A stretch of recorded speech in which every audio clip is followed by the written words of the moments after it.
ये कहानी रानो चिड़िया और उसके पति टुन्नू चिड़ा की है, जो जंगल के एक छोटे से कोने से शुरू होती है, जहाँ दोनों ने एक प्यारा सा अपना घोंसला बनाया था। रानो और टुन्नू दोनों ही मेहनती और अपने काम में मेहनती पक्षी थे। टुन्नू सब्जियां उगाता और जंगल में बेचने जाया करता था, वहीं रानो चिड़िया घर के कामकाज में लगी रहती थी। टुन्नू चिड़ा का सब्जी का काम खूब चल पड़ा था और जंगल के सभी जानवर और पक्षी उसके सब्जियों के दीवाने थे। एक दिन की बात है, जब मौसम अचानक बदलने लगा। काले बादल आसमान में छा गए और मूसलाधार बारिश होने लगी। टुन्नू चिड़ा सब्जी बेचने के लिए हमेशा की तरह तैयार हो गया, लेकिन रानो चिड़िया ने उसे रोकते हुए कहा, अरे टुन्नू जी, इतनी तेज बारिश हो रही है, आज तो घर में ही रहो। आप सब्जियां कल बेच लेना, मौसम भी बहुत खराब है। रानो, अगर मैंने आज सब्जी नहीं बेची तो जानवर और पक्षी भूखे रह जाएंगे, और तुम तो जानती हो सब्जी जल्दी खराब हो जाती है। अच्छा चलो, तुम फिक्र मत करो, मैं घर जल्दी ही लौट आऊंगा।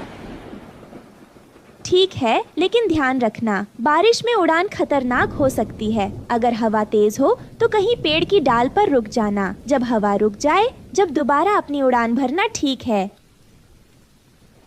रानो चिड़िया की बात सुनकर टुन्नू चिड़ा ने अपनी टोकरियां उठाईं और जंगल की ओर निकल पड़ा। बारिश तेज हो रही थी, लेकिन टुन्नू को अपने काम से प्यार था। उसने अपने छोटे से पंखों से मेहनत करते हुए जंगल के बड़े पेड़ों के बीच से उड़ान भरी। वो जंगल में कुछ ही दूर पहुंचा था कि उसे लगा कोई उसका पीछा कर रहा है। उसने पीछे मुड़कर देखा तो उसकी आंखों के सामने कालू कौवा और विशालकाय चील खड़े थे। कालू कौवा हमेशा से जंगल में दुष्टता के लिए मशहूर था और गरुड़ भी उसका साथी था। दोनों ही छोटे पक्षियों को डराकर उनसे उनका सामान छीन लेते थे। ये देखकर टुन्नू ने डरते हुए उनसे कहा, कालू, गरुड़, तुम लोग यहाँ क्या कर रहे हो? मुझे जाने दो, मैं तो बस अपनी सब्जी बेचने आया हूँ। अरे टुन्नू, तुम कब से इतने बहादुर हो गए? तुम्हें पता नहीं, ये जंगल हमारा है। जो भी यहाँ से गुजरता है हमें हिस्सा देना पड़ता है। तुम्हारी सब्जी हमें दे दो, वरना हम तुम्हें सबक सिखाएंगे।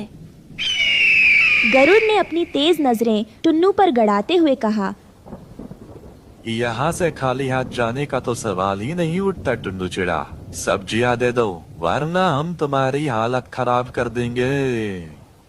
टुन्नू ने हिम्मत जुटाकर कहा, ये सब्जियाँ जंगल के जानवर और पक्षियों के लिए हैं। मैं इन्हें तुम दोनों को नहीं दे सकता। अगर तुम दोनों मुझे परेशान करोगे तो जानवर और पक्षी भूखे रह जाएंगे।